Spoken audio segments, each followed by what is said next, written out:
Selamat siang, Bapak Ibu Saudara-saudari yang terkasih.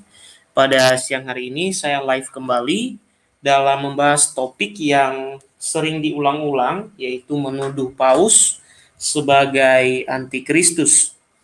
Dan pada siang hari ini saya menanggapi terutama mereka mengutip ya yang katanya adalah salah satu ensiklik di mana Paus mengatakan bahwa mereka ini mempunyai kekuasaan sama atau melebihi Tuhan yang Maha Tinggi.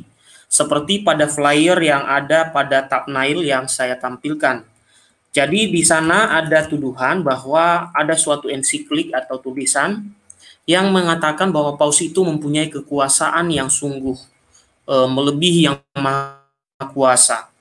Dan beberapa saat saya mempelajari, saya coba mencari ensikliknya, dan ternyata yang dituduhkan itu adalah salah satu plesetan ya, plesetan dari ensiklik yang tidak berbicara tentang apa yang mereka tuduhkan. Karena ensiklik itu berbicara tentang bagaimana gereja meyakini atau mengimani sejak abad pertama bahwa Rasul Petrus adalah gembala atau ketua dari para rasul yang diteruskan oleh para paus sampai sekarang. Itu yang disampaikan dalam ensiklik itu. Dan nanti kita akan melihat ternyata ada salah satu website yang merupakan milik dari aliran Advent, dan di dalamnya memang terdapat potongan-potongan ya, memotong-motong ya ensiklik atau dokumen-dokumen gereja Katolik, kemudian mencocok-cocokkan dengan ayat kitab suci yang secara nalar sehat itu sangat berbeda maknanya dan maksud yang mau disampaikan. Nah, itu nanti kita akan lihat beberapa poin-poin yang mereka kutip itu, dan sebenarnya apa yang diajarkan oleh gereja Katolik terkait dengan ensiklik yang mereka plesetkan itu. Nah, kita akan melihat satu persatu, dan pada saat ini saya akan menjelaskan ya dengan judul menjawab fitnah gereja atau aliran Advent yang mengatakan bahwa Paus antikristus. Ya. Tentunya ini kita sudah mendengarkan cukup lama Bapak Ibu tuduhan-tuduhan semacam ini yang mengatakan bahwa Paus itu antikristus, gereja Katolik itu antikristus. Tetapi saya kira kita perlu memberi pemahaman, apalagi mereka mengutip dokumen gereja lalu memplesetkannya ya. Nah, terkait dengan topik ini dan juga flyer yang Bapak Ibu lihat di thumbnail itu, saya akan mencoba membahas perlahan-lahan tuduhan mereka yang mereka sampaikan pada bagian thumbnail yang saya tampilkan. Oke, sekarang saya akan share screen, dan mudah-mudahan pada pembahasan ini kali ini agak lancar sehingga dapat memberikan pemahaman yang lebih bagus kepada Bapak Ibu, dan juga saya juga dapat belajar lebih banyak juga ya.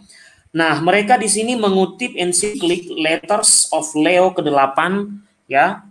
Dikatakan bahwa pada halaman 304. Nah, sekarang kita akan lihat, saya akan share screen Bapak Ibu.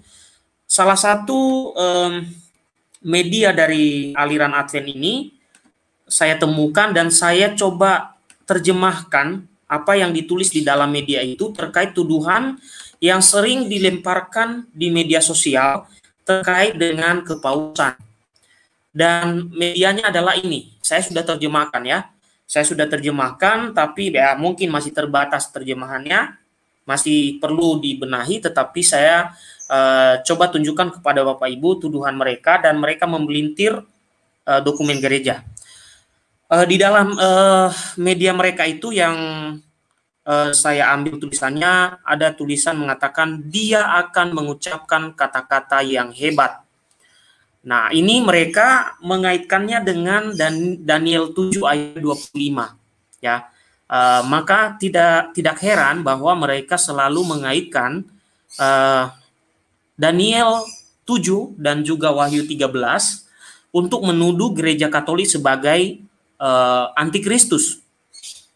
Dan nanti sekilas kita akan melihat, meskipun saya pernah membahas soal itu, tetapi karena ini mereka mengutip ensiklik ini, dan nanti kita akan membahas apa yang mau disampaikan di ensiklik itu. Jangan-jangan bukan apa yang mereka maksudkan, dan tentu bukan itu yang dimaksudkan oleh ensiklik itu.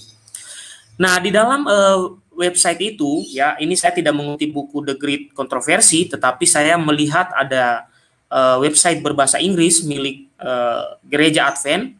Lalu di situ dikatakan begini, tantangan kecil itu harus mengucapkan kata-kata hebat melawan yang maha tinggi. Lalu mereka mengutip Daniel 7 ayat 25. Lalu tulisan selanjutnya mengatakan, sekarang kita akan mengutip beberapa kutipan dari sumber-sumber Katolik Roma yang otentik yang menunjukkan pemenuhan ucapan kenabian ini. Ya, jadi mereka mengaitkan ya apa yang diucapkan dalam Daniel 7 ayat 5 dengan dokumen yang dikeluarkan atau ensiklik yang dikeluarkan oleh Paus Leo ke-8. Nah, celakanya adalah mereka mengambil dokumen Santo Leo ke-8 atau Paus Leo ke-8, lalu mereka tidak mengerti maksudnya, tapi mereka mengaitkan dan mencoba membesar-besarkan hal itu. Sehingga seolah-olah Paus itu mereka tuduh sebagai saingan Tuhan yang Maha Kuasa atau pengganti Tuhan yang Maha Kuasa. Sehingga di thumbnail itu ada tulisan seperti itu. Nah, saya lanjutkan. Nah, mereka mengutip yang mereka sebut di dalam website itu, katanya itu adalah surat ensiklik besar. Ya. Lalu di dalam halaman 304, menurut mereka, nah, di situ ada kata-kata yang mengatakan seperti ini. Kami memegang di bumi ini tempat Tuhan yang Maha Kuasa. Oke? Nah, sekarang apakah tulisan ini benar adanya? Ya, ensiklik ini mengatakan kata-kata itu. Ya. Saya kira tidak pernah ada ensiklik yang mengatakan bahwa Paus ataupun dokumen gereja yang mengatakan bahwa Paus itu menggantikan Tuhan yang Maha Kuasa atau menggantikan Allah Tritunggal. Itu tidak pernah ada. Ini adalah fitnah yang sungguh menyedihkan sepanjang sejarah. Kalau ini dipertahankan, saya yakin Gereja Advent akan menuai badai. Karena apa? Dengan menuduh dengan cara fitnah-fitnah seperti ini, nanti mereka akan menerima akibatnya. Nah, menurut mereka di ensiklik itu ada tulisan ini, ya. Jadi Paus itu menganggap diri sebagai yang Maha Kuasa, ya. Nah, menurut mereka dalam ensiklik ini Paus menggunakan huruf kapital untuk semua kata ganti yang mengacu pada dirinya sendiri dan kepada Tuhan. Disinilah kita melihat bahwa ini adalah suatu pembelokan. Karena ensiklik itu bukan orang yang tidak sekolah yang menulis. Tahu mana yang digunakan untuk Tuhan, mana yang digunakan untuk manusia.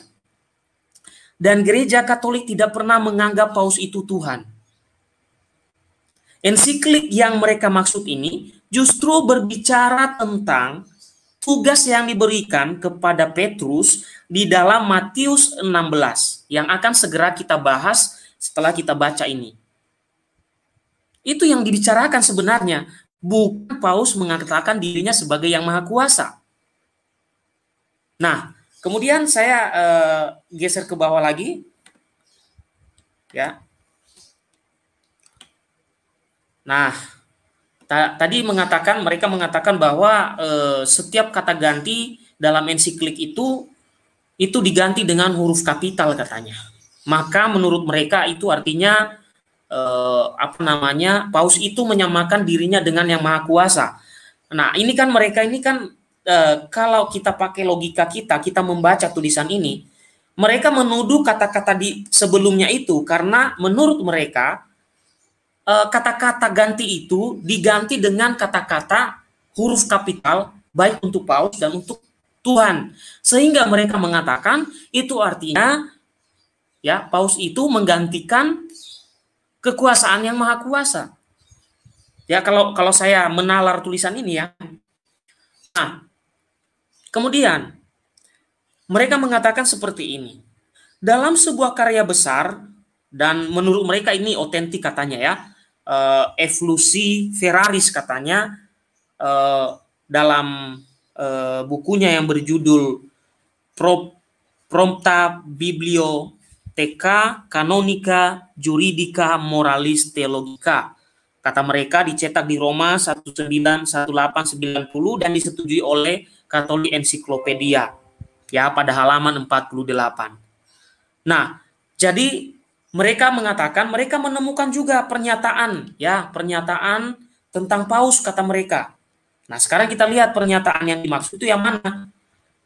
Nah, ternyata mereka menemukan ini. Nah, kami menemukan pernyataan mengenai kekuatan paus. Paus sangat bermartabat dan begitu dimuliakan sehingga dia bukan manusia biasa, tetapi seolah-olah Tuhan dan wakil Tuhan. Oleh karena itu, Paus dimahkotai dengan mahkota 3 sebagai raja surga dan dunia dan bumi dan daerah-daerah yang lebih rendah.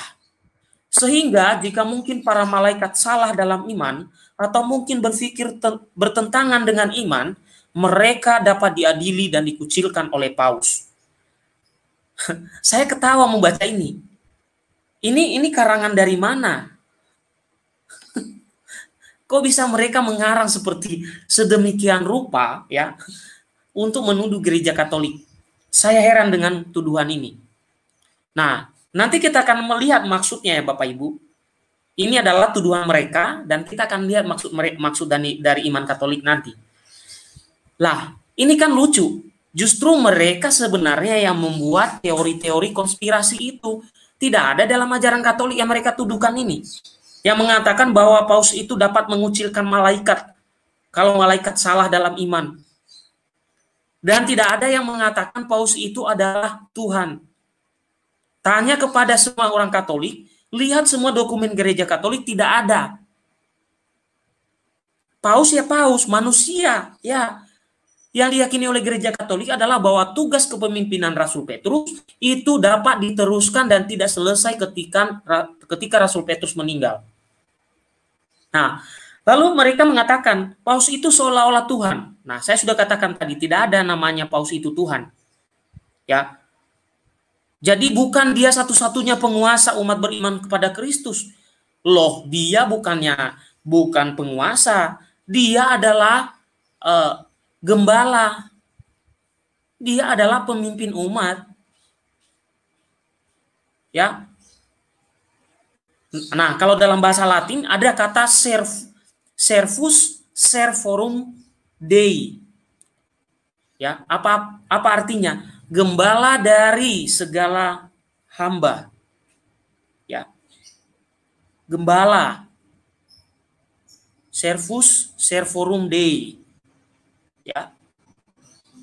Nah, tidak ada gelar paus itu sebagai penguasa, sebagai Tuhan, sebagai Kristus, sebagai raja di atas segala raja. Ini tuduhannya ya dari kalian, penganut Advent. Kalian yang menuduh ini, tidak ada ajaran ini dalam gereja Katolik. Raja di atas segala raja, ya hanya Yesus Kristus. Tidak ada paus itu raja di atas segala raja. Kalian yang membuat teori-teori konspirasi itu sebelum kalian tahu tentang iman Katolik. Jadi raja di atas segala raja itu Yesus Kristus. Tidak ada ajaran gereja Katolik raja di atas segala raja itu paus. Dan tidak ada yang mengatakan bahwa paus itu lebih maha kuasa daripada Tuhan. Luar biasa tuduhan kalian ini dari aliran Advent ini. Saya kadang-kadang sedihnya begini.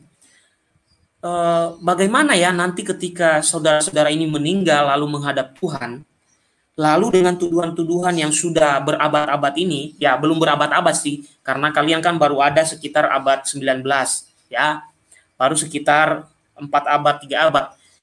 Apakah kalian nanti bisa mempertanggungjawabkan fitnah kalian ini?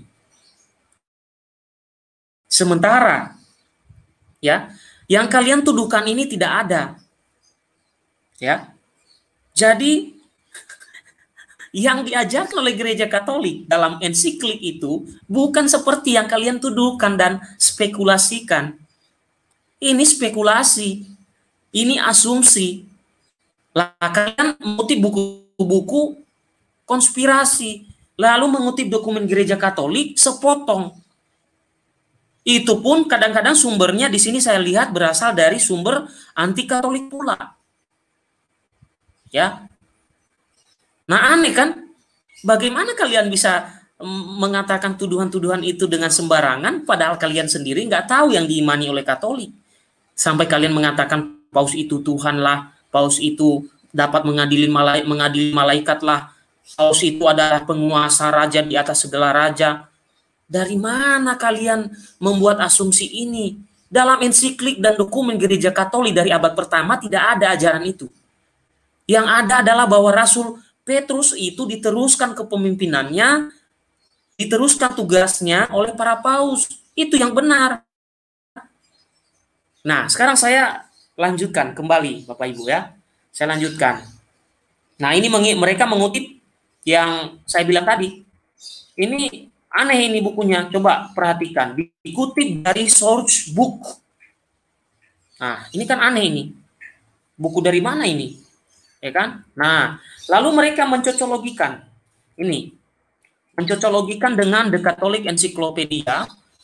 Lalu mereka mengatakan, The Catholic Encyclopedia mengatakan tentang paus. Hukuman yang dia berikan harus segera disahkan di surga. Ya elah, ini dari mana lagi nih? Aneh kan? Aneh. Dari mana lagi nih tuduhan semacam ini? Kok aneh-aneh aja? Lalu mereka mengatakan, Paus Leo ke-8 berkata, tetapi guru tertinggi di gereja adalah Paus Roma. Kesatuan pikiran oleh karena itu membutuhkan bersama dengan keselarasan yang sempurna. Dalam satu iman, penyerahan penuh dan ketaatan kepada kehendak gereja, ya, kehendak kepada gereja dan Paus Roma, seperti kepada Allah sendiri. Nah, kata mereka dalam surat ensiklik besar halaman 193. Saya kurang tahu, ya, ensiklik ini kok namanya begini ya. Kalau ensiklik saya namanya itu jelas. Misalnya kalau membahas tentang buruh, ya ada namanya tentang buruh, ya. Kalau tentang sosial, ada namanya tentang sosial. Tapi saya merasa aneh dengan ensiklik ini. Kok namanya surat ensiklik besar? Ya mungkin nanti ada yang dari gereja Advent bisa membantu saya. Ini ensikliknya kok namanya begini? Karena setahu saya, kalau ensiklik itu dia sesuai dengan yang terjadi di sosial. Misalnya pernah ada yang namanya ensiklik Laudato Si misalnya, tentang menjaga bumi kita bersama.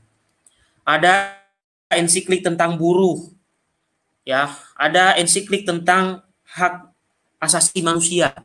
Tapi hanya di dalam cocok loginya gereja Advent ada yang namanya ensiklik besar. Saya kurang tahu isinya apa ensiklik besar ini. Kalaupun ini sebutannya ensiklik besar, tetap harusnya ada judulnya di situ. Ya, ensiklik besar itu yang dimaksud apa? Nah, ini juga mereka salah pahami isi ini dan ini mereka mengutip sembarangan. Mereka tidak tahu maksud itu.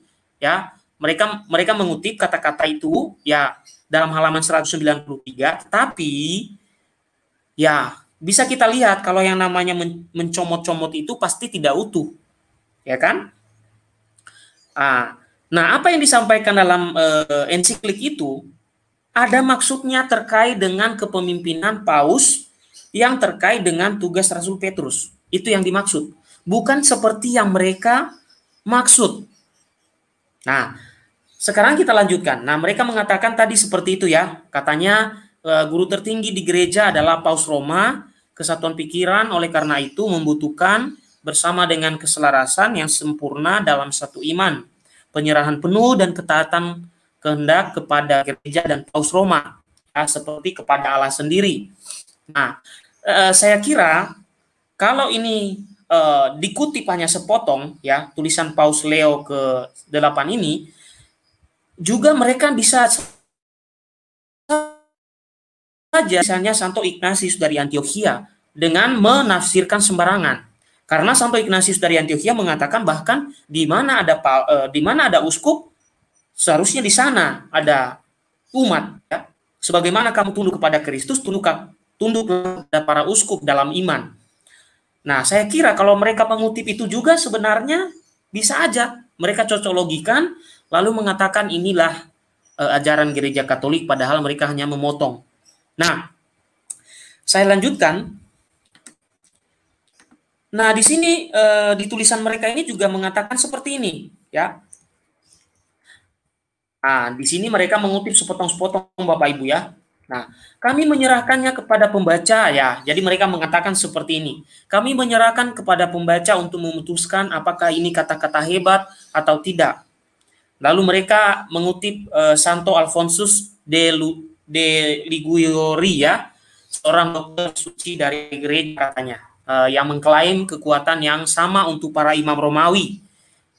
Santo Alfonsus katanya berkata seperti ini, imam memiliki kekuatan kunci atau kekuatan untuk membebaskan orang dosa dari neraka, membuat mereka layak masuk surga dan mengubah mereka dari budak setan menjadi anak-anak Allah. Dan Tuhan sendiri berkewajiban ya untuk mematuhi penghakiman para imamnya. Penguasa yang berdaulat atas alam semesta hanya mengikuti hamba dengan menegaskan di surga semua yang diputuskan terakhir di bumi. Nah, jadi di situ mereka mempunyai kesalahan juga. Jadi mereka mengatakan bahwa justru yang mempunyai kuasa membebaskan orang dari dosa itu menurut mereka adalah pastor. Ya, mereka mengutip sepotong, lalu mereka mengatakan yang punya kuasa memasukkan orang ke surga dan membebaskan orang dari dosa itu para imam. Ini salah miskomunikasi ini. Atau kalau zaman sekarang jalannya kurang jauh ya. Atau kata lainnya bacanya kurang jauh, kurang banyak. Lalu mereka mengutip lagi ya tulisan Innocentius ketiga. Ya, tulisannya begini, memang tidak berlebihan untuk mengatakan hanya mengingat keagungan jabatan mereka, para imam adalah begitu banyak dewa. Jadi di sini mereka maksud bahwa orang-orang Katolik itu memperlakukan para imam itu, para paus, para uskup itu sebagai dewa-dewa mereka. Inilah kelucuan dari ajaran Advent ini. Mereka menuduh dan berasumsi tanpa mereka mengetahui apa sebenarnya yang mereka tuduhkan. Ensiklik yang mereka tuduhkan padahal tidak membicarakan tentang apa yang mereka maksud. Nah, di live chat saya bagikan link dari tulisan yang saya ambil ini ya. Dan ini adalah yang mereka muat di thumbnail yang saya tampilkan itu. Saya kira mereka ambil dari sini. Selain dari buku The Greek Controversy. Nah, sampai di sini Bapak Ibu, kita melihat bahwa mereka ini modalnya adalah mencomot dokumen gereja, ensiklik, lalu mencocok logikanya, menyambung-nyambungkannya, kemudian mengatakan, oh ini yang diyakini gereja Katolik. Padahal salah besar. Sekarang kita pelan-pelan membahas apa yang tertulis di sini. Ya, kita kembali ke atas. Ya, kita pelan-pelan bahas. Mereka menuduh Daniel 7 ayat 25 adalah sebagai landasan yang menunjukkan bahwa Paus adalah antikristus, sehingga menurut mereka dia mengucapkan kata-kata yang melawan yang maha kuasa. Oke, sekarang kita lihat Daniel ya. Lihat kitab Daniel yang mereka tuduhkan. Oke. Nah, sekarang coba saya hentikan share screen yang satu ini. Saya bahas soal Daniel dulu ya, Bapak Ibu. Soal Daniel 7. Saya share screen lagi. Oke. Jadi kita pelan-pelan belajarnya. Saya share lagi Bapak Ibu tentang Daniel 7 ayat 25. Nah, kita coba lihat tentang Daniel 7. Oke. Dan kita mencoba mempelajarinya.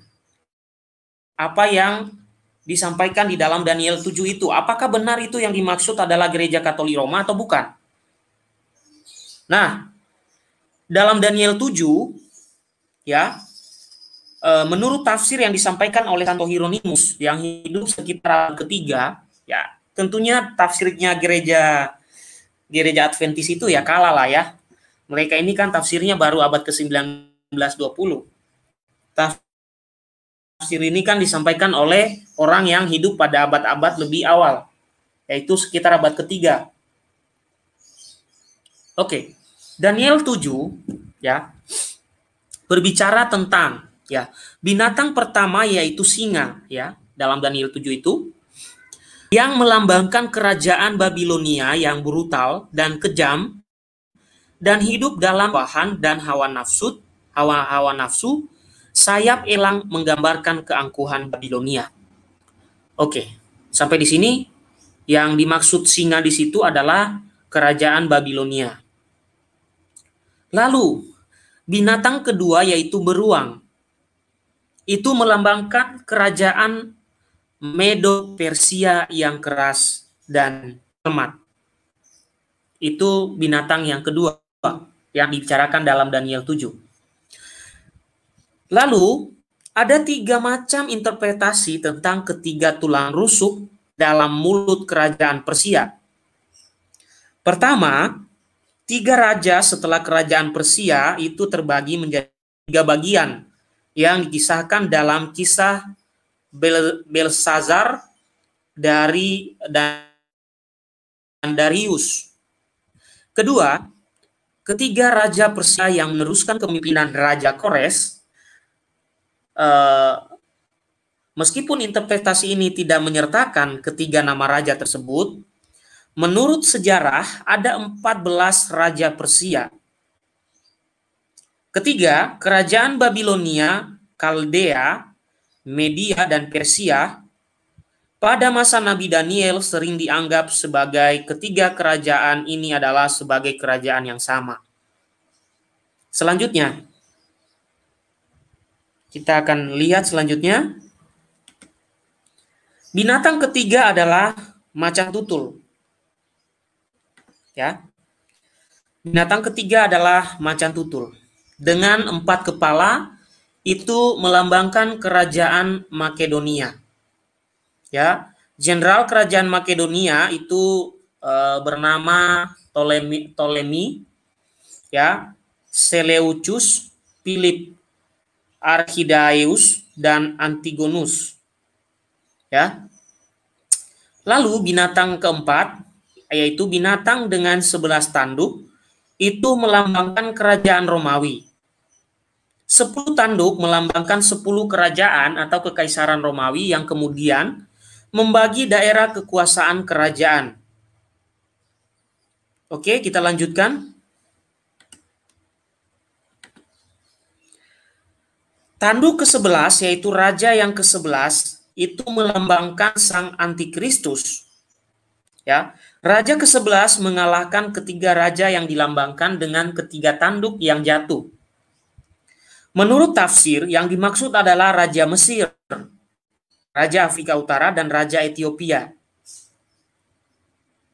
Selanjutnya, terkait dengan antikristus, ya, pada perikop ya Wahyu 13, jika memperhatikan bagian-bagian yang dijabarkan dalam Daniel tadi, maka ada persamaan dengan yang ada dalam Wahyu, yaitu binatang yang dibicarakan itu ada 3, yaitu macan tutul, beruang, dan singa. Nah, ke-7 kepala dan ke-10 tanduk itu menggambarkan penganiayaan terhadap pengikut Yesus dari awal dunia sampai akhir zaman. Ke-7 kepala menggambarkan ke-7 raja yang menganiaya gereja. Nah, pertanyaannya, gereja mana yang dianiaya? Tentu saja, kalau Bapak Ibu membaca kisah penganiayaan Kaisar Nero terhadap gereja Katolik, di situ akan Anda temukan apa yang dimaksud oleh kitab Wahyu 13 dan juga Daniel 7. Jadi justru yang diceritakan itu bahwa kerajaan Romawi ada 7 raja, ya, saya tunjukkan rajanya. Ini ada 7 raja namanya, ya. Tadi kan dituduh sebagai Katolik itu ya.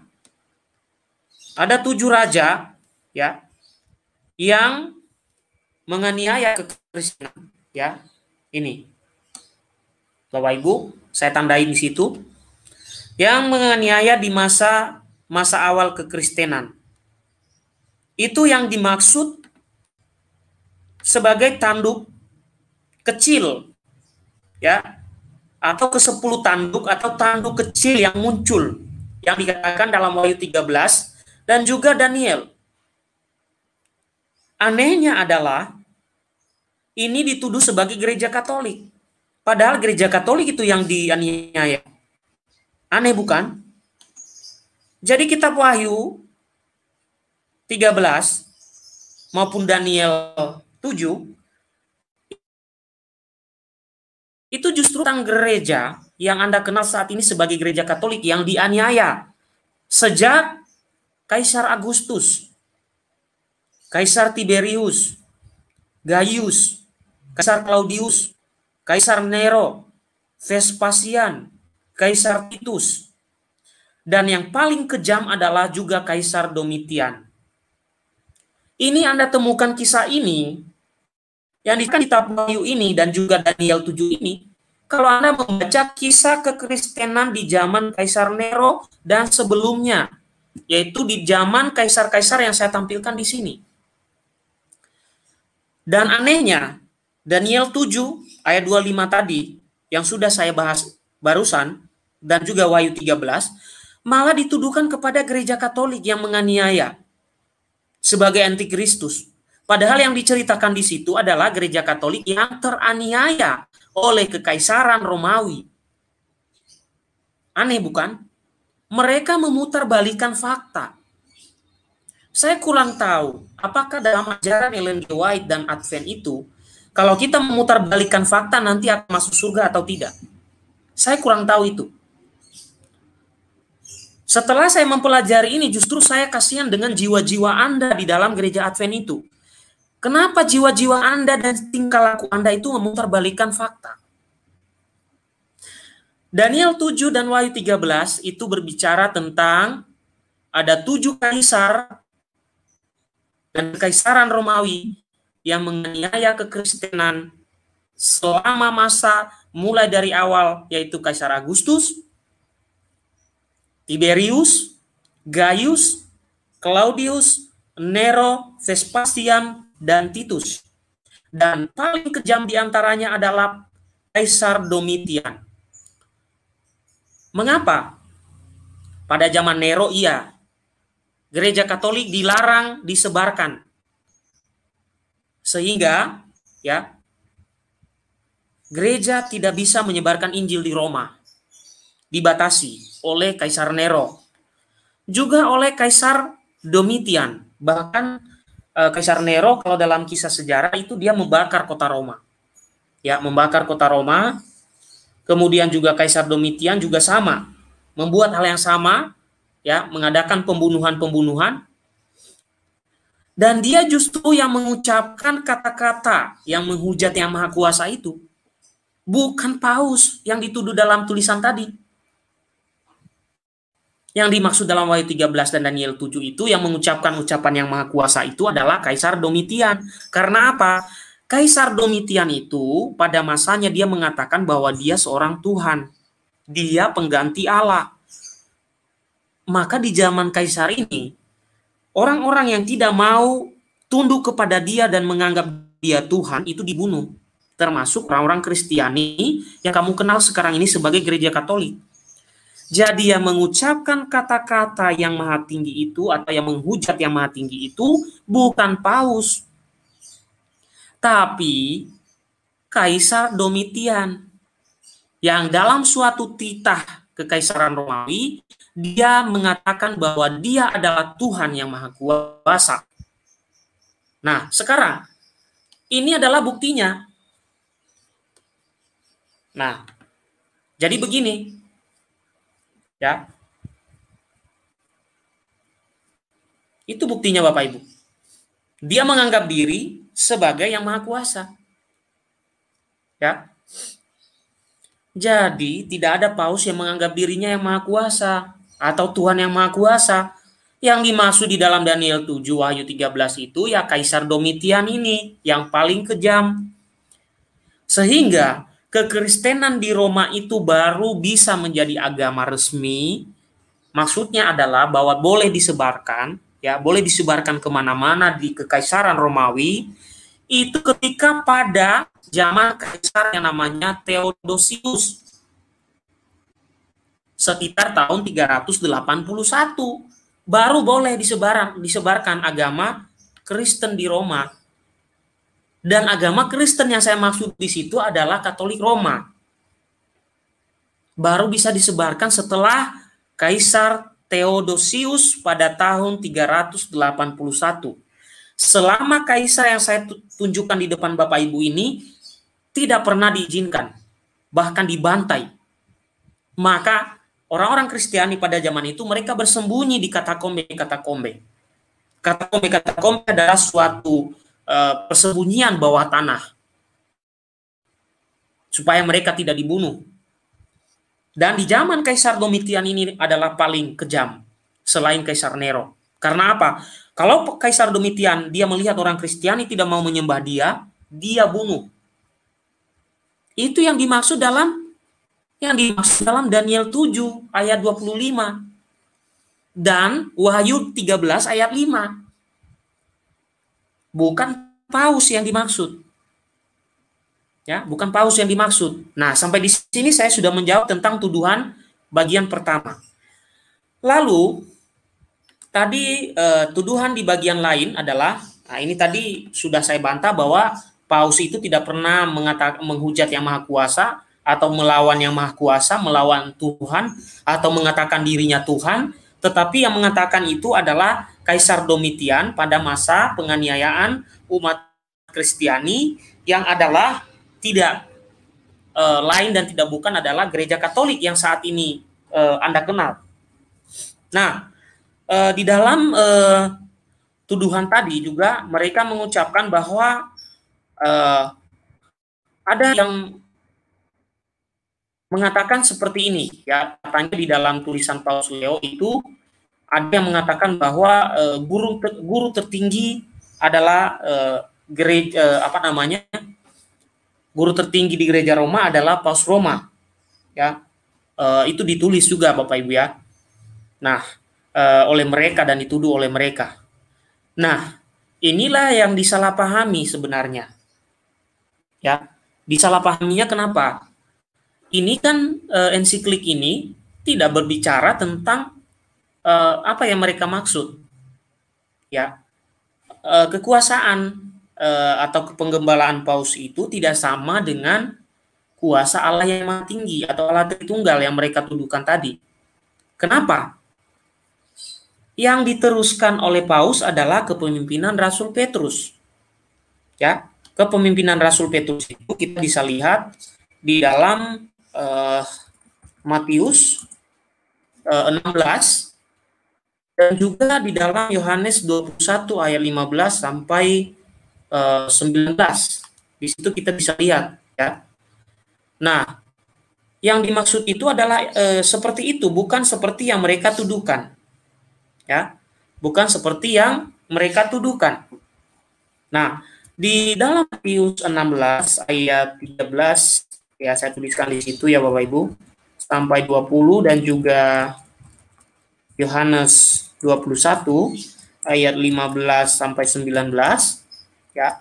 Saya tunjukkan kepada Bapak Ibu dan saya berhentikan dulu ini untuk menjawab tadi ya Daniel. Sekarang saya tunjukkan tuduhan mereka terkait paus tadi yang dikatakan bahwa dia mempunyai kuasa ya seperti Allah yang maha tinggi katanya, dikutip dari tulisan ensiklik katanya ya, ensiklik ini. Oke. Ya, mudah-mudahan kelihatan di hadapan Bapak Ibu. Oke, saya turunkan sedikit. Oke. Nah, Ini adalah tuduhan yang akan segera saya jawab.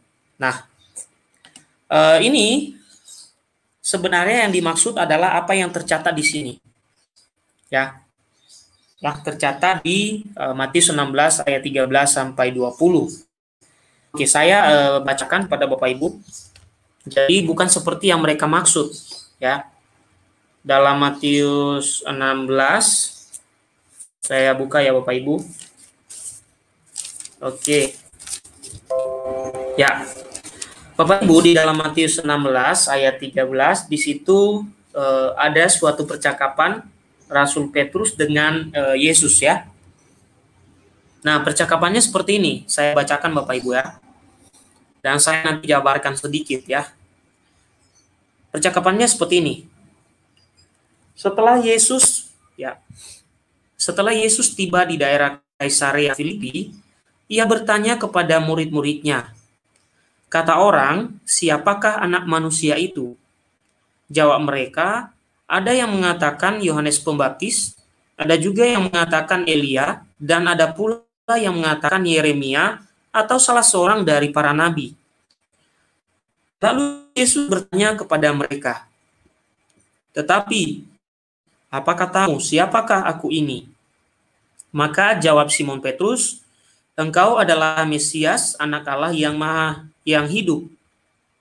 Kata Yesus kepadanya, berbahagialah engkau, Simon bin Yunus, sebab bukan manusia yang menyatakan itu kepadamu, melainkan Bapakku yang di surga.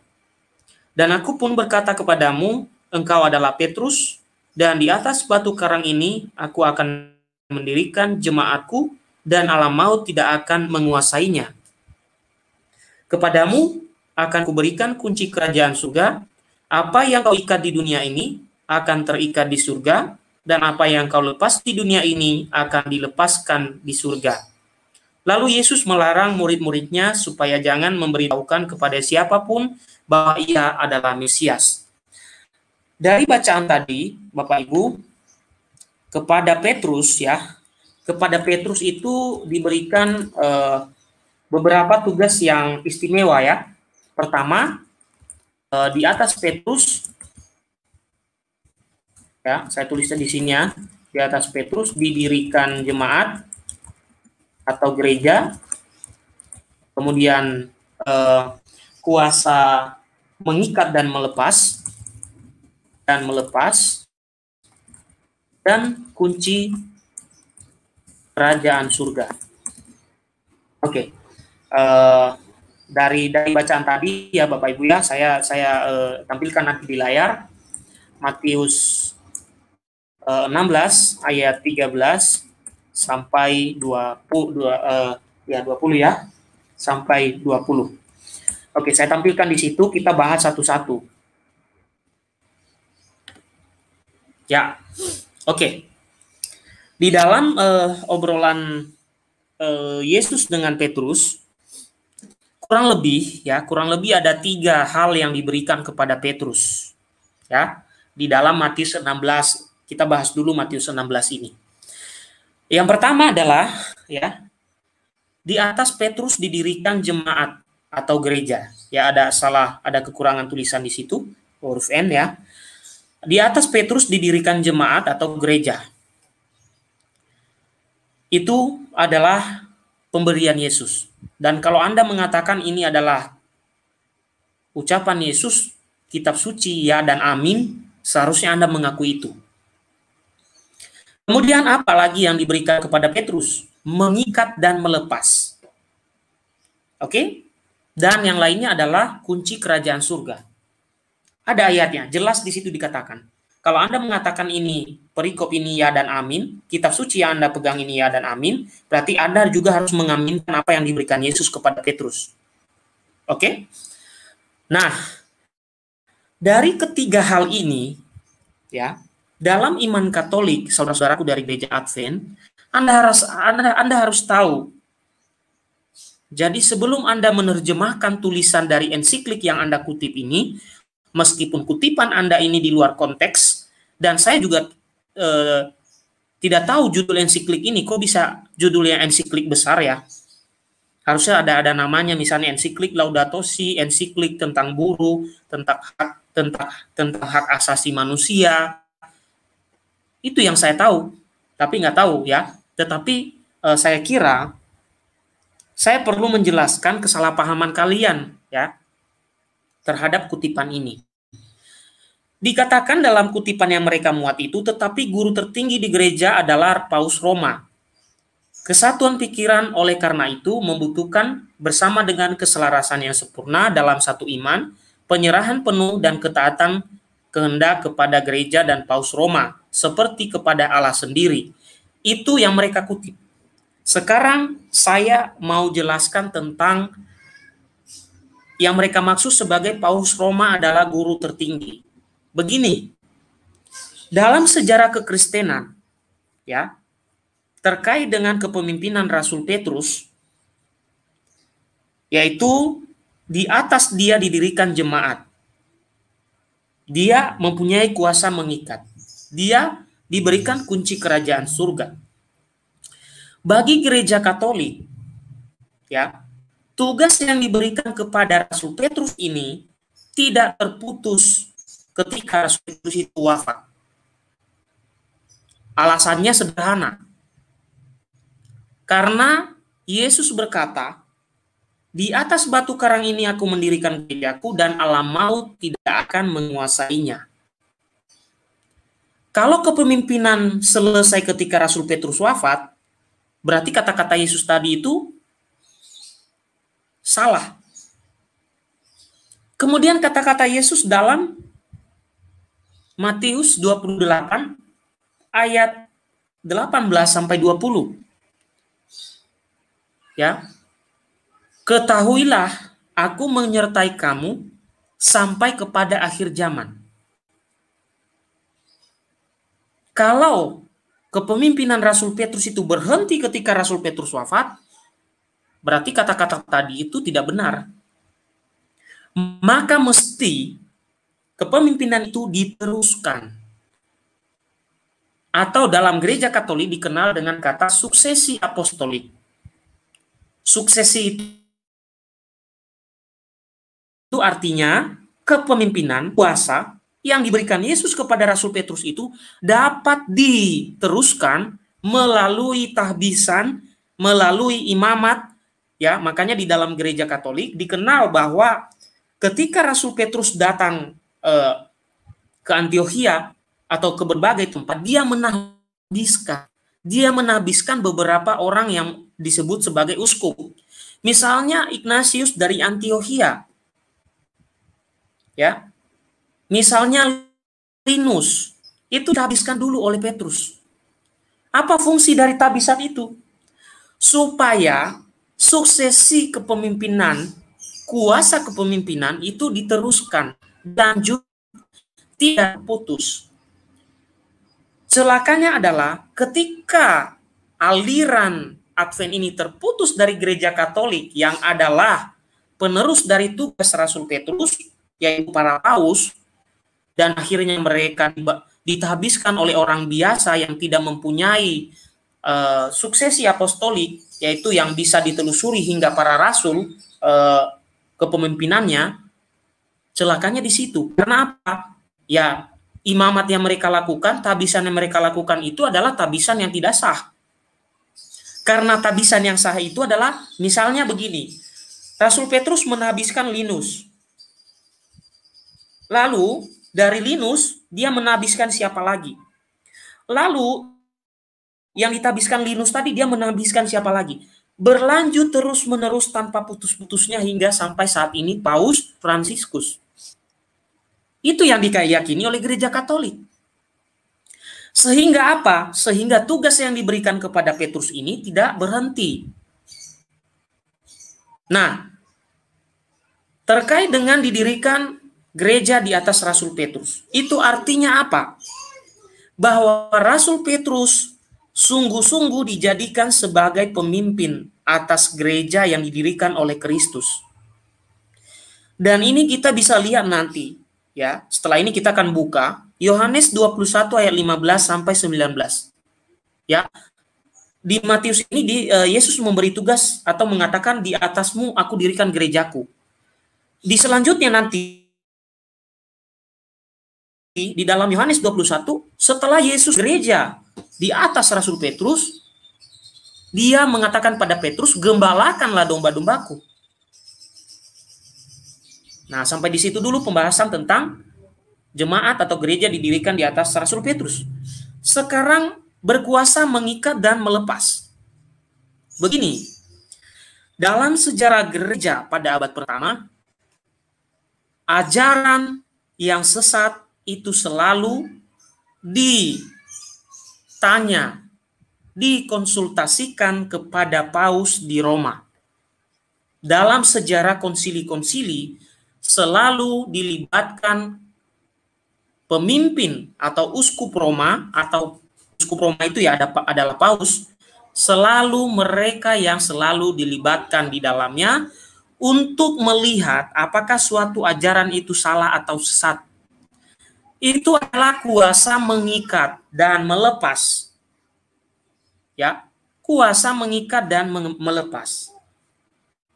Baik secara ajaran, ya, menentukan ajaran, mana ajaran yang salah, mana ajaran yang benar. Dalam sejarah kekristenan kalau Anda baca, ya, semisalnya saja ketika kemunculan aliran-aliran sesat seperti Nestorian, seperti Arianisme, ya, seperti Montanisme dan isme-isme yang lain, selalu yang dilibatkan adalah tidak pernah tidak dilibatkan uskup Roma sebagai pengambil keputusan. Dan hal ini juga kita bisa lihat dalam Kisah Para Rasul 15 ayat 7. Dari situlah kepemimpinan itu dilanjutkan oleh kepausan sampai sekarang. Kepemimpinan yang diberikan kepada Rasul Petrus tidak terputus. Maka di sini yang dikatakan guru tertinggi, yang dimaksud itu adalah dalam hal iman dan moral. Dalam hal iman dan moral. Yaitu dalam hal mengajarkan tentang iman dan moral. Mengapa demikian? Karena apa yang diberikan kepada Rasul Petrus tadi itu diteruskan, dilanjutkan, tidak hilang. Ya, dilanjutkan. Ya. Lalu apa lagi?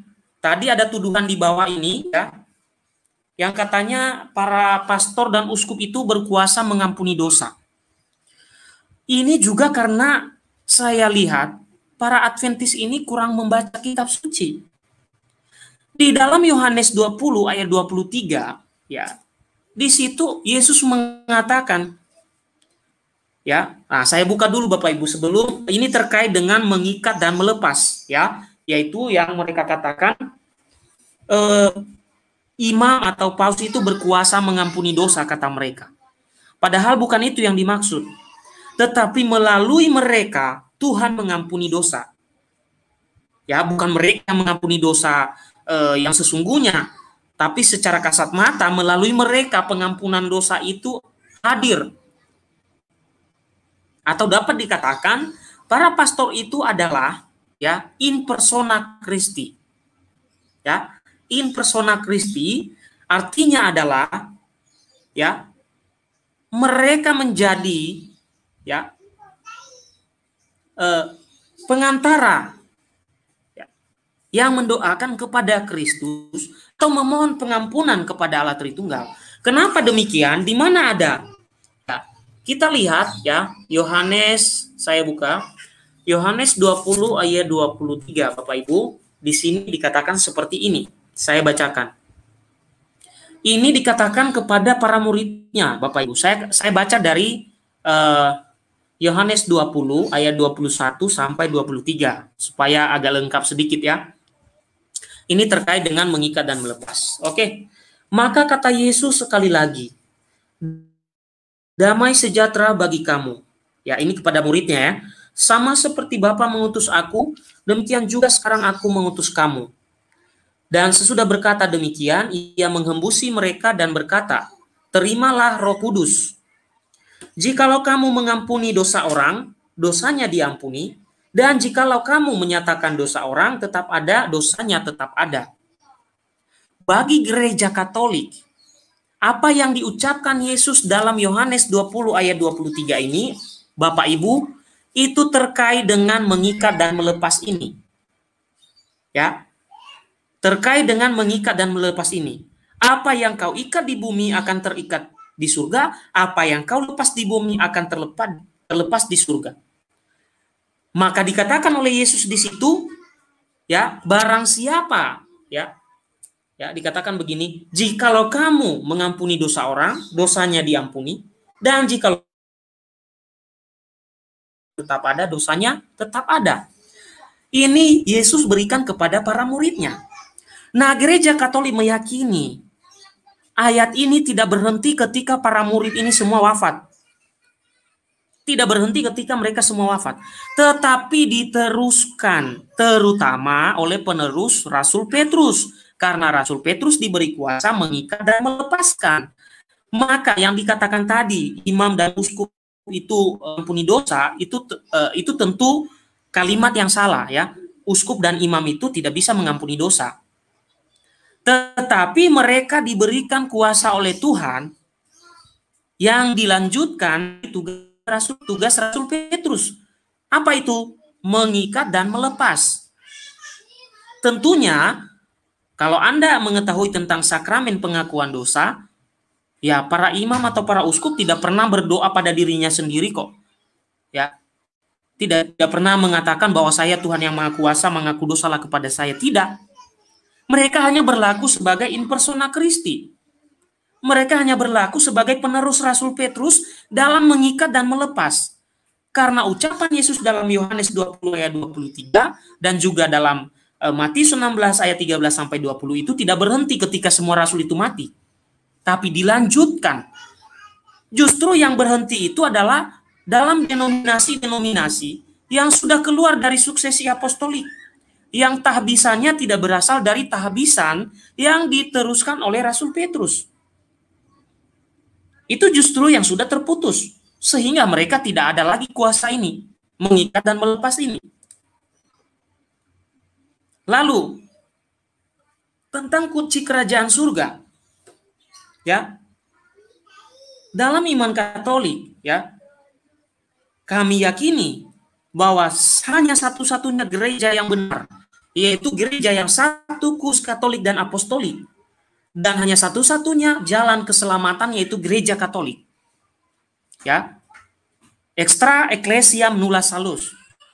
Ya, tidak ada keselamatan di luar gereja yang didirikan oleh Kristus. Kenapa demikian? Hanya kepada Rasul Petrus dan penerusnya diberikan kunci kerajaan surga. Apa artinya kunci? Dalam perjanjian lama, kunci itu berfungsi untuk membuka. Ya, ada kisah-kisah dalam perjanjian lama yang saya tidak akan bahas karena akan terlalu panjang. Tapi dalam kehidupan keseharian kita, apa fungsi dari kunci? Ya. Atau lambang kunci itu sebenarnya intinya apa sebenarnya? Berkuasa membuka. Ya. Membuka pintu. Membuka pintu. Maka gereja Katolik meyakini extra ecclesiam nulla salus. Karena apa? Kunci kerajaan surga diberikan kepada Rasul Petrus sebagai gembala umat Allah yang tidak terputus hingga saat ini Paus ke-206, yaitu Paus Fransiskus. Inilah yang dipegang teguh oleh gereja Katolik. Nah, kalau gereja Advent tidak tahu ini, ya wajar, karena Anda baru ada abad ke-19. Bahkan Anda mungkin tidak akan membahas tentang tugas yang diberikan oleh Tuhan Yesus kepada Rasul Petrus. Nah, ketiga hal penting inilah yang mendasari kenapa yang Anda tuduhkan tadi di dalam tulisan ini yang dituduhkan oleh Ellen G. White dan penganut dari aliran Advent, kenapa mereka salah paham? Karena mereka tidak tahu bagaimana menjelaskan tentang ensiklik ini, tentang apa yang dimaksud di dalam tulisan ini. Apalagi hanya comot-comot saja. Nah sekarang, bagaimana kita membuktikan bahwa ketiga tugas Rasul Petrus ini bisa terwujud? Yaitu di atas yang diberikan gereja, berkuasa Tuhan memberi kuasa kepadanya mengikat dan melepas, diberikan kunci kerajaan surga, sehingga satu-satunya gereja yang kita peroleh keselamatan hanya ada di dalam satu gereja yang diberikan oleh Kristus, yaitu gereja yang satu, kudus, katolik, dan apostolik, dan suksesi apostoliknya jelas. Kalau tidak jelas, ya jangan harapkan keselamatan. Karena tugas, ya, 3 tugas diberikan kepada Rasul Petrus, dan Rasul Petrus itu diteruskan oleh para paus saat ini.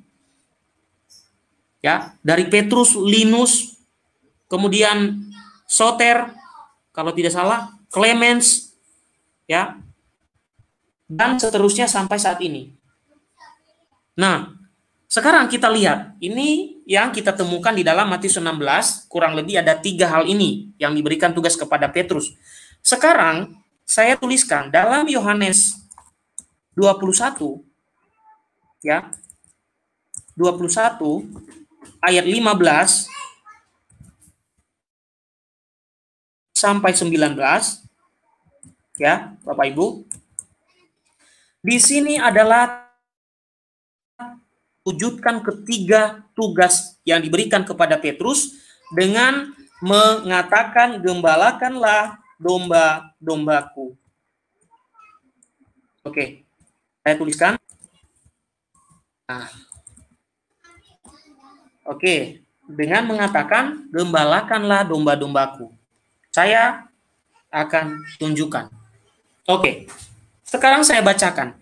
Ya, sambil saya geser tulisan tuduhan mereka ini, karena sudah saya jelaskan bagian itu. Nah, ini tadi saya sudah jelaskan tentang kunci yang mereka maksud ini, Bapak Ibu. Ya, saya sudah jelaskan tentang ini ya. Oke. Kemudian bagian lain adalah, oke, ini bagian terakhir ini.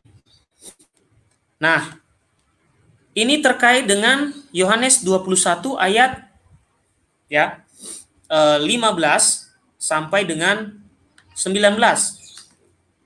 Ini terkait tentang penghormatan kita kepada para gembala atau pemimpin umat. Nah, sekarang kita lihat. Saya baca Yohanes 21, Bapak Ibu. Saya baca Yohanes 21 ayat 15 sampai 19. Judulnya adalah gembalakanlah domba-dombaku. Oke. Nah, supaya orang yang melihat itu mengerti, ya, maksudnya kelanjutan dari apa yang saya sampaikan ini, saya coba ini ya, menuliskan kembali nanti, coba saya baca dulu tentang Yohanes 21. Saya bacakan Bapak Ibu, selamat menyimak di kitab suci masing-masing. Sesudah sarapan, Yesus berkata kepada Simon Petrus, "Simon, anak Yohanes, apakah engkau mengasihi aku lebih daripada mereka ini?" Jawab Petrus kepadanya, "Benar Tuhan, engkau tahu bahwa aku mengasihi engkau." Kata Yesus kepadanya, "Gembalakanlah domba-dombaku." Kata Yesus pula kepadanya untuk kedua kalinya, "Simon anak Yohanes, apakah engkau mengasihi aku?" Jawab Petrus kepadanya, "Benar Tuhan, engkau tahu bahwa aku mengasihi engkau." Kata Yesus kepadanya, "Gembalakanlah domba-dombaku." Kata Yesus kepadanya untuk ketiga kalinya, "Simon anak Yohanes, apakah engkau mengasihi aku?" Maka sedih hati Petrus karena Yesus berkata untuk ketiga kalinya, "Apakah engkau mengasihi aku?" Dan ia berkata kepadanya, "Tuhan, engkau tahu segala sesuatu. Engkau tahu bahwa aku mengasihi engkau." Kata Yesus kepadanya, "Gembalakanlah domba-dombaku. Aku berkata kepadamu, sesungguhnya ketika engkau masih muda, engkau mengikat pinggangmu sendiri, dan engkau berjalan kemana saja kau kehendaki. Tetapi jika engkau sudah menjadi tua, engkau akan mengulurkan tanganmu, dan orang lain akan mengikat engkau dan membawa engkau ke tempat yang tidak kau kehendaki. Dan hal ini dikatakannya untuk menyatakan bagaimana Petrus akan wafat dan memuliakan Allah. Sesudah mengatakan demikian, ia berkata kepada Petrus, ikutlah aku. Bapak, Ibu, Saudara-saudari, ayat kitab suci ini tidak berhenti penggembalaan ini ketika Rasul Petrus wafat. Karena kalau berhenti, berarti konsekuensinya adalah bahwa perkataan-perkataan Yesus yang menjamin tadi bahwa Allah mau tidak akan menguasai gerejanya atau jemaatnya, menyertai sampai akhir zaman, itu akan gugur dengan sendirinya kalau kepemimpinan atau penggembalaan itu berhenti ketika para rasul wafat. Ternyata tidak. Terkait dengan Matius tadi, ya, Matius 16 ayat 13 sampai 20, Yesus mendirikan gereja di atas Rasul Petrus, kemudian diberikan kuasa melepas dan mengikat, dan memberikan kunci kerajaan surga. Yesus ternyata memberikan hal lain. Karena sudah ada tiga tugas ini, maka sekarang bukan hanya itu, tapi Rasul Petrus diangkat sebagai gembala dari domba-domba. Nah, yang diteruskan oleh gereja Katolik hingga ini adalah seperti itu, Bapak Ibu. Ya, gembala, ya, penggembalaan atau tugas penggembalaan yang pernah diberikan kepada Rasul Petrus dalam Yohanes 21 itu berkelanjutan. Tidak berhenti ketika beliau wafat tahun 67 di Roma. Ya, tahun 67 beliau wafat, itu tidak berhenti kepemimpinan. Menurut iman Katolik, setelah beliau wafat, ya, Rasul Petrus wafat di Roma pada masa penganiayaan Kaisar Nero, beliau wafat, ya, lalu diganti oleh Paus Linus. Ya, diganti oleh Paus Linus. Lalu Paus Linus wafat, diganti lagi. Begitu seterusnya hingga saat ini sampai kepada Paus Fransiskus. Jadi jelas, gereja Katolik itu jelas. Asal usulnya jelas, kepemimpinannya jelas. Tidak ambur adul, ya. Suksesi apostoliknya, tahbisannya jelas. Dari awal berasal dari Rasul Petrus, diteruskan ke Linus, diteruskan lagi kepada pemimpin selanjutnya, sampai kepada para pastor, kepada para uskup. Nah, sekarang, kalau kita memperlakukan dan menghormati para gembala, apakah itu salah? Nah, mungkin yang dimaksud di tuduhan mereka ini adalah karena kita sangat menghormati para pastor, ada para imam atau para uskup. Ya dong, kita harus menghormati. Bahkan Rasul Paulus di dalam salah satu tulisannya mengatakan dia adalah bapak rohani dari orang-orang yang dia ajar. Apa salahnya kalau saya menghormati? Karena jabatan, ya, karena jabatan yang berasal dari Rasul Petrus, tugas-tugas dari Rasul Petrus yang diteruskan oleh para uskup, apa salahnya saya menghormati mereka? Tidak ada, bukan? Penghormatan saya tentunya tidak melebihi penyembahan saya kepada Tuhan. Saya menghormati, iya. Manusia biasa saja saya hormati kok, apalagi orang-orang yang mempunyai jabatan yang berasal dari suksesi apostolik. Yaitu mereka mempunyai tugas-tugas yang diberikan kepada Rasul Petrus pada Matius 16, pada Yohanes 21, dan juga di dalam Kisah Para Rasul 15 ayat 7. Nah, sekarang kita lihat. Kisah Para Rasul 15 ayat 7 itu mengatakan apa tentang Rasul Petrus? Jadi kepemimpinan yang ada dalam gereja Katolik saat ini, yaitu kepausan, itu berasal dari Rasul Petrus. Secara terus-menerus, tanpa putus sampai sekarang. Sehingga paus dalam gereja Katolik itu ada 266 sejak abad pertama sampai abad ke-21 ini. Atau 2000 tahun ini. Ya, selama 2000 tahun, paus dalam gereja Katolik itu sudah berjumlah 266. Dan bisa ditelusuri.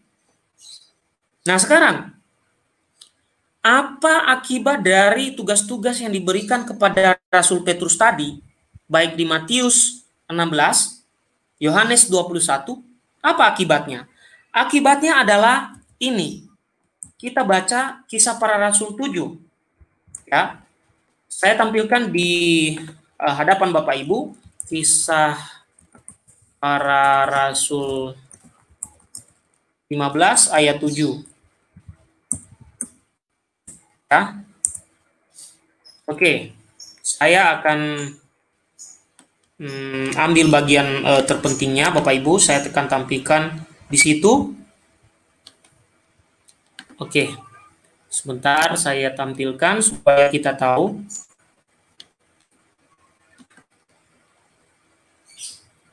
Oke, sebentar saya ya ini. Oke, ternyata bisa. Oke. Bapak Ibu saudara-saudari, terkait dengan apa yang kita baca tadi di Matius, di Yohanes dan lain sebagainya tentang Petrus, di dalam Kisah Para Rasul 15 ayat 7, Rasul Petrus itu menyatakan tentang kebenaran apa yang diucapkan Yesus dari awal tadi yang saya bahas itu. Apa yang dia katakan oleh Rasul Petrus? Ya, ini saya tidak utuh ya ayat di 7 itu, tapi saya ambil bagian yang dikutip saja.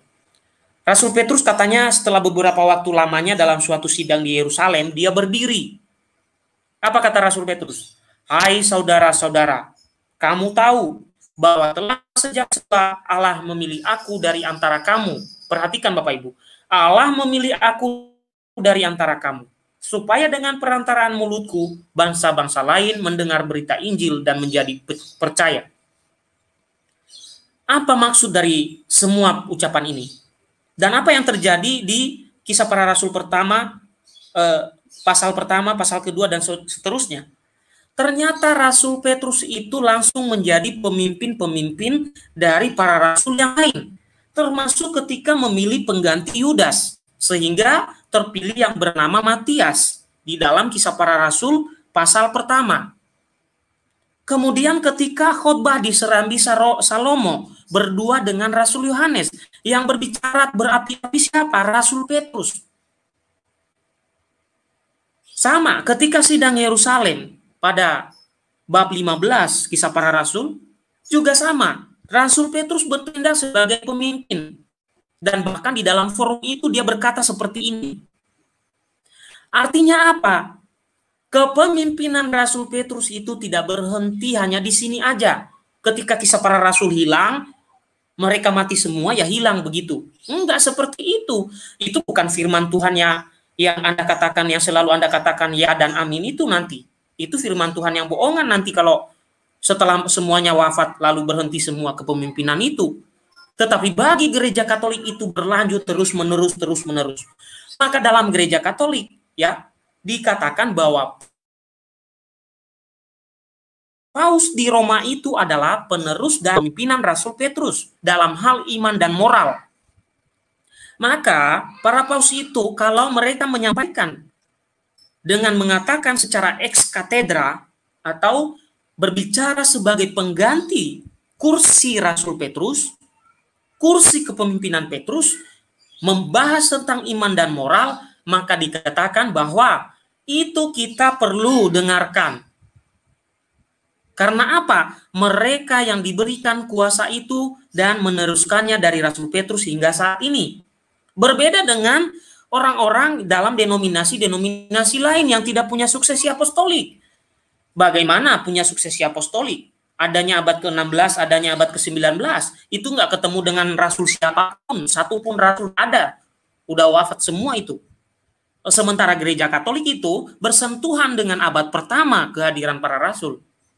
Dan kehabisan dari para rasul itulah yang berlanjut terus-menerus sampai saat ini dalam gereja Katolik. Maka tuduhan dari gereja Advent pada kesempatan ini saya mau mengatakan kepada kalian, sebelum Anda menuai badai karena Anda sudah menaburkan angin, segera bertobatlah, berhenti memfitnah gereja Katolik. Kalau dibongkar nanti, ya, saya ini kan bukan orang pintar nih. Ada orang yang lebih pintar dari saya bisa membongkar lebih dari ini. Kalau nanti semua yang kalian tuduhkan dibongkar, saya khawatir nanti umat-umat di gereja Advent itu nggak ada semua. Dan saya khawatir nanti jangan-jangan gembala di gereja Advent itu nggak bisa hidup lagi karena pertumbuhan tidak ada. Ya. Jadi berhentilah kalian menabur angin karena nanti akan menuai badai. Jadi yang kalian tuduhkan itu semua adalah kesalahpahaman kalian sendiri.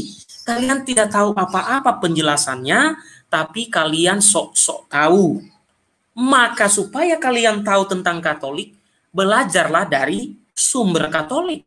Bukan yang sudah dipelintir sana, dipelintir sini, apalagi membaca buku The Great Controversy yang isinya pelintir sana, comot sini. Tidak jelas ujungnya. Tidak jelas juntungannya. Maka dari itu saya mengajak teman-temanku, sahabat-sahabatku dari gereja Advent, berhentilah kalian menuduh gereja Katolik, memfitnah gereja Katolik.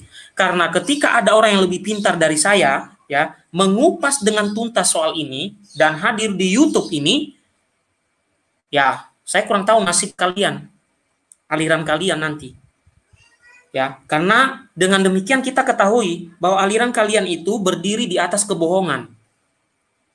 Berdiri di atas tuduhan-tuduhan palsu. Berdiri di atas hoax. Ya, berdiri di atas hoax. Membuat tulisan-tulisan ya dari sumber-sumber hoax, dari sumber-sumber kontroversial. Bukan dari sumber-sumber yang kredibel, yang valid. Maka dari itu, ya, di akhir pembahasan saya ini saya mengajak teman-temanku dari gereja Advent, bertobatlah kalian dari menuduh gereja Katolik. Ya. Kalau Anda mengatakan Paus itu antikristus, seharusnya kalian harus berpikir, Bapak dari gereja Advent ini harus berpikir. Kenapa? Mari kita lihat misalnya ya. Dalam Yohanes ya.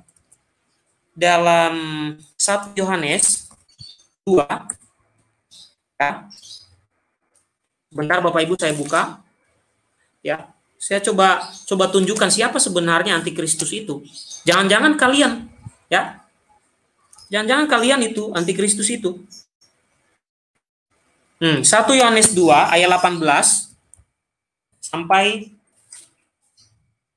27. Oke. Semoga nanti saya bisa tampilkan ya Bapak Ibu ya ayatnya. Kita coba lihat sebenarnya siapa yang masuk kategori dari antikristus itu. Jangan-jangan mereka ya, jangan-jangan mereka lempar batu sembunyi tangan. Ya kan? Jangan-jangan mereka untuk menyembunyikan diri mereka bahwa mereka itu antikristus, maka mereka menuduh gereja Katolik. Ya. Jangan-jangan kembali kepada mereka apa yang mereka ucapkan. Ya kan? Nah, itulah yang akan kita lihat. Nah, sebentar Bapak Ibu saya buka dulu supaya saya bisa tampilkan di situ ya. Sebentar, tidak ada yang besar ya ininya ya. Kitab sucinya kalau ditampilkan di situ. Oke, Bapak Ibu saya coba lihat lagi ya. Oh, ini kecil banget ya. Bentar. Harap bersabar Bapak Ibu ya, ini ujian nasional. Oke. Ada yang lebih besar ini. Oke. Saya akan tampilkan ini berasal dari terjemahan bahasa Indonesia ini BM ya. BM itu apa ya? Bahasa kan ada terjemahan TB dan ada terjemahan baru ya Bapak Ibu ya. Oke.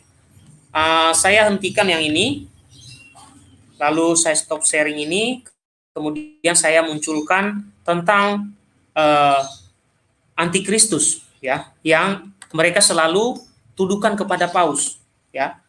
Kita coba lihat, karena mereka justru malah nggak memakai kriteria ini loh Bapak Ibu. Saya tidak pernah melihat mereka memakai kriteria yang ada di dalam 1 Yohanes 2 ayat 18 ini. Saya kurang kenapa. Mungkin karena itu cocok untuk mereka, sehingga mereka tidak memakai ayat ini untuk menyebutkan antikristus itu ciri-cirinya seperti apa. Ya. Nah, saya bacakan Bapak Ibu 1 Yohanes 2 ayat 18 sampai 27. Dan ini tidak pernah dikutip oleh Gereja Advent selama saya ikut perdebatan dengan mereka. Mereka tidak pernah mengutip ayat kitab suci ini, yaitu 1 Yohanes 2 ayat 18 ayat 18-7. Mereka tidak pernah mengutip ini untuk memberikan ciri-ciri antikristus. Tapi mereka lebih sering mengutip Daniel 7 dan Wahyu 13 yang sudah saya bahas tadi. Nah, sekarang kita lihat ciri-ciri antikristus. Jangan-jangan ini cocok untuk mereka. Dan saya sudah mengatakan berkali-kali di video sebelumnya, ini cocok untuk mereka. Saya bacakan pelan-pelan. Oke, saya bacakan Bapak Ibu sebentar. Anak-anakku, akhir zaman sudah dekat. Kamu diberitahu bahwa musuh Kristus akan datang. Sekarang banyak orang yang memusuhi Kristus telah muncul. Oleh itu kita tahu bahwa akhir zaman sudah dekat. Musuh-musuh Kristus itu sebenarnya tidak termasuk dalam golongan kita. Itulah sebabnya mereka meninggalkan kita. Jika mereka termasuk dalam golongan kita, tentu mereka tetap bersama-sama kita. Tetapi mereka meninggalkan kita supaya nyata bahwa tidak seorang pun antara mereka yang benar-benar termasuk dalam golongan kita. Tetapi kamu sudah menerima Roh Allah yang dicurahkan oleh Kristus. Itulah sebabnya kamu semua mengenal ajaran yang benar.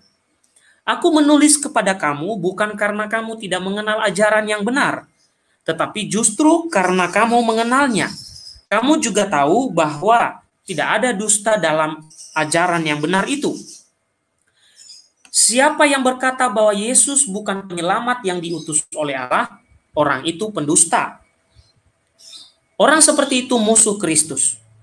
Orang itu tidak mengakui Bapa maupun Anak. Sesiapa yang tidak mengakui Anak juga tidak mengakui Bapa. Siapa yang menyambut Anak, menyambut Bapa juga.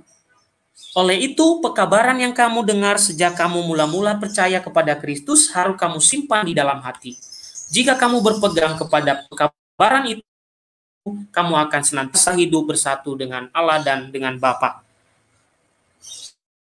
Nah, ini adalah terjemahan, kalau saya lihat ini terjemahan dari bahasa Malaysia ya, kalau enggak dari bahasa daerah-daerah Sabah ya.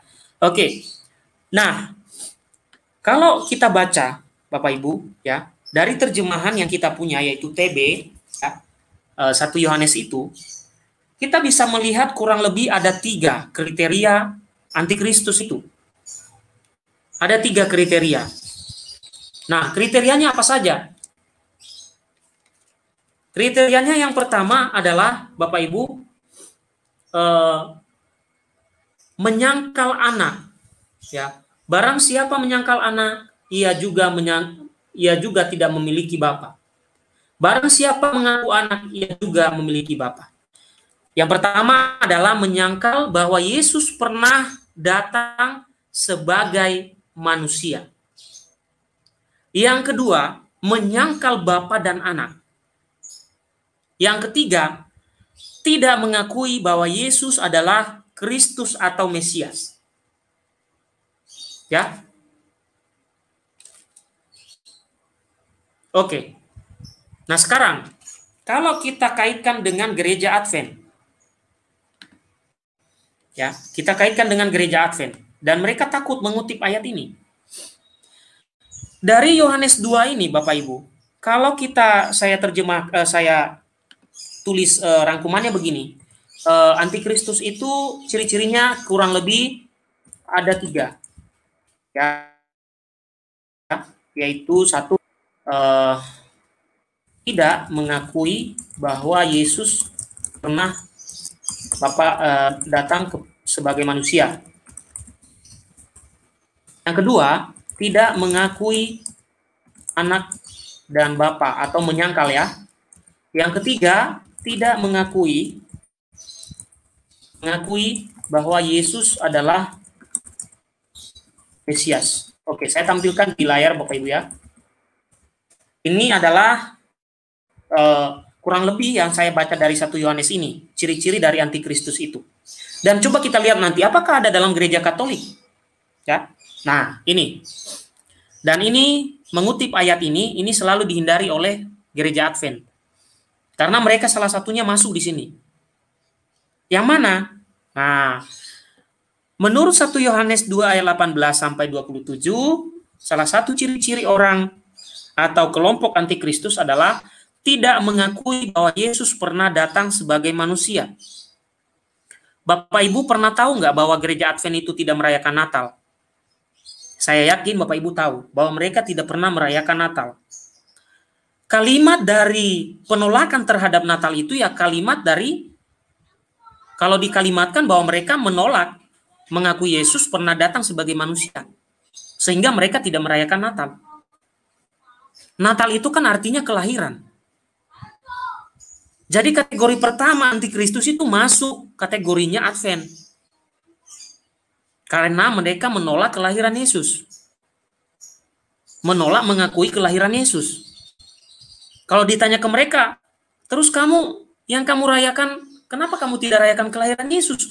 Padahal perjanjian lama itu penuntun kepada perjanjian baru yang diwujudkan oleh Yesus. Kenapa kamu kok tidak merayakan kelahiran Yesus yang adalah yang akan membawa kita kepada ciptaan baru? Nah, pasti mereka akan menjawab lain-lain nanti. Oh, ini itu. Nah, berarti kamu menolak bahwa Yesus pernah datang sebagai manusia. Masuk ciri-ciri. Ciri-ciri pertama, antikristus itu kategorinya cocok untuk Advent. Ya, menolak bahwa Yesus pernah datang sebagai manusia dengan menolak perayaan Natal yang adalah kelahiran Yesus. Yang kedua, tidak mengakui anak dan bapa. Ya, Tritunggalnya gereja Advent itu kacau balau. Itu mirip-mirip dengan ajaran saksi Yehova. Ya, mirip dengan ajaran saksi Yehova yang menyamakan Yesus sebagai malaikat. Ya, mereka menyamakan Yesus itu dengan malaikat Mikael. Ini kan kakak beradik nih antara saksi Yehova dan mereka. Ada persamaan sedikit di antara mereka tentang siapa Yesus. Ya. Berarti masuk kategorinya dong. Mereka tidak mengakui anak dan bapa. Karena anak menurut mereka sama dengan malaikat tinggi aja. Ya. Dan mungkin mereka tidak mengakui anak karena apa? Ya lahirnya aja nggak diakui, apalagi dia. Kelahirannya saja tidak diakui kok. Pasti juga orangnya nggak diakui. Jangan-jangan mereka juga masih menunggu Mesias yang mereka maksud. Bahkan, Bapak Ibu ya, bahkan mereka mengatakan Ellen G. White itu nabi. Padahal dalam kekristenan, nabi terakhir itu adalah Yohanes. Berarti kalau ada nabi lain, berarti apa artinya? Mereka mau mengatakan belum sempurna ketika Yesus itu datang. Maka disempurnakan oleh nabi yang mereka katakan nabi itu adalah Ellen G. White.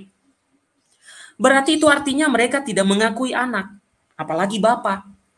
Karena mereka membuat karangan baru yang mengatakan bahwa Ellen G. White ini adalah nabi. Berarti kalianlah yang masuk ciri-ciri yang kedua ini, tidak mengakui anak dan bapa. Ya kan? Masuk.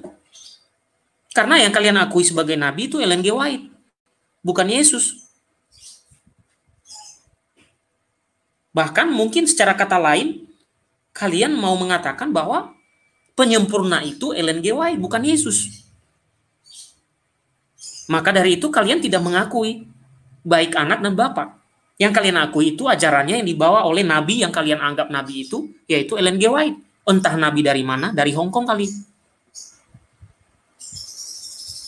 Selanjutnya, tidak mengakui bahwa Yesus adalah Mesias. Pasti. Karena apa?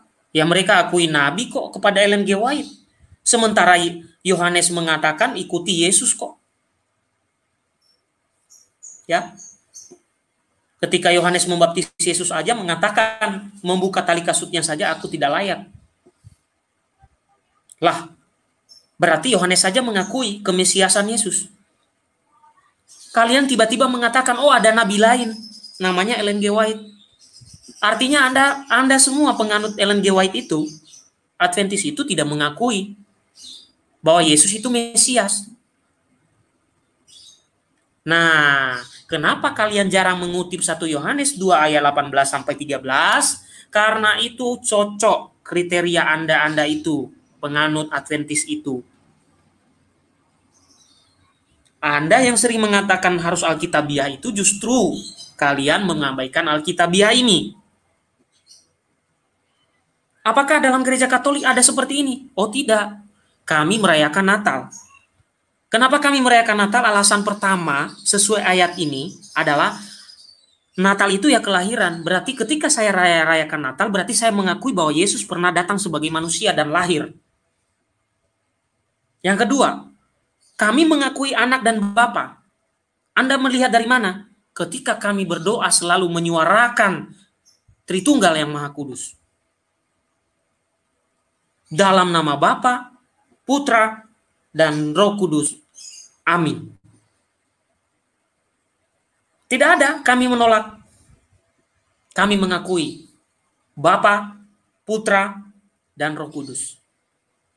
Allah Tritunggal yang Maha Kudus, Tuhan yang Maha Esa. Kami mengakui itu. Kami mengakui bahwa Yesus adalah Mesias penyelamat. Tidak ada ajaran kami mengatakan Yesus itu malaikat. Yesus itu Tuhan yang lebih rendah daripada Bapa. Tidak ada seperti itu. Kami mengakui bahwa Yesus adalah Mesias. Seorang yang diurapi, yang membawa keselamatan. Nah, kriteria ini nggak masuk. Justru cocok untuk gereja Advent. Jadi kalian itu lempar batu sembunyi tangan. Kalian sesungguhnya itu Antikristus itu, bukan gereja Katolik dan kepausan. Kalian itu cocok untuk kalian. Nah, itulah Bapak Ibu. Saya kira pembahasan saya terkait dengan topik ini. Saya berikan waktu memang untuk Bapak Ibu yang ingin bergabung untuk berdiskusi. Nanti tapi saya akan membatasi saja supaya tidak terlalu panjang, supaya nanti banyak orang yang menonton karena pendek ya, karena hanya 1 jam.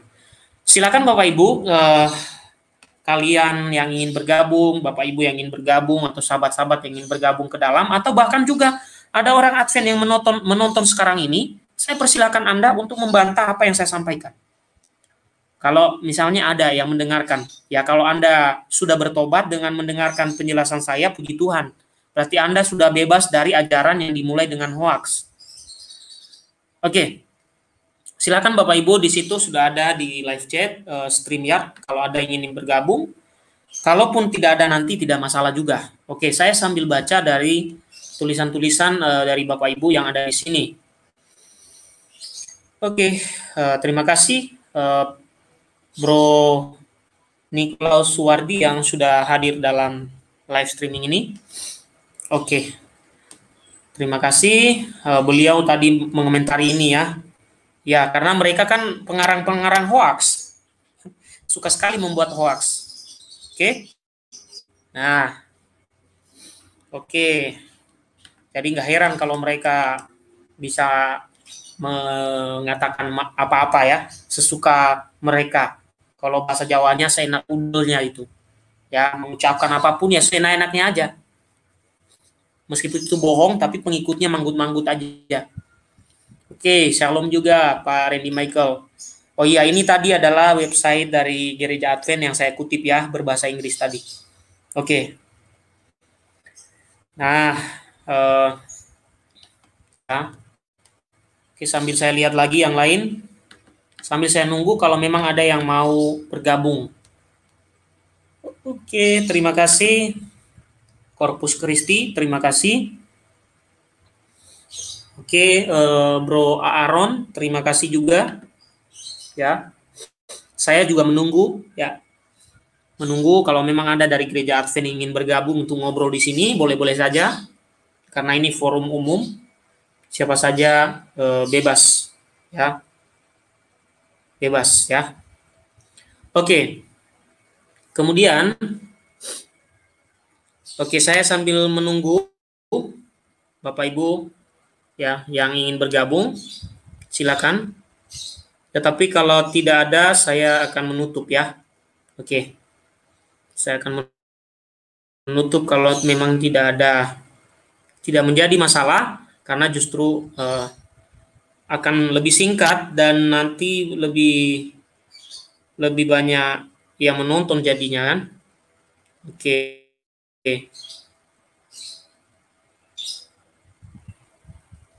Oke Bapak Ibu, sebentar saya ada sesuatu dulu. Saya sambil menunggu juga. Kalau memang nanti nggak ada, tidak apa-apa.